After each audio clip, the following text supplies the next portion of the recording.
Which of the following statements about polynomials f and g are true? If first one, if f of x is greater or equal to g of x for all x greater or equal to 0. So, okay, so let me say that this is f of x is always above, except maybe they could equal like that. Then the integral from 0 to x for the function f is going to be greater than that for function g. That one's going to be true. You can see from the graph, like, you've got this extra area. There's no way, even if they went below the axes, it's still above. You're always going to get a larger integral from it. Another way you could show this would be if you minused and wrote it as like a single integral like this, then because f is always bigger than g, this has got to be greater or equal to 0, and therefore the result follows from that.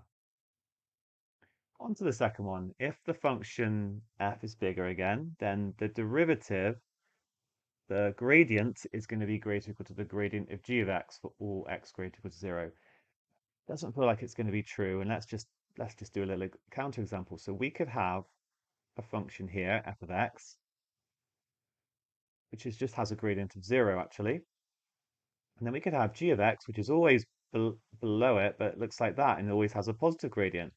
And actually, in this case, g of x, the gradient will always be g dash x, sorry, will always be greater than f dash x. So there's no way that this is true. Found a counterexample there. And finally, what if the gradient for f of x is bigger than g of x? Okay, well, actually, I'm going to do a very similar counterexample now.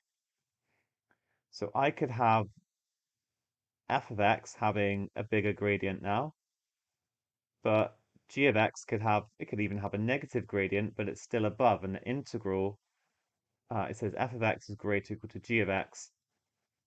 So this is not true. This is my g of x with a smaller gradient. This is my f of x.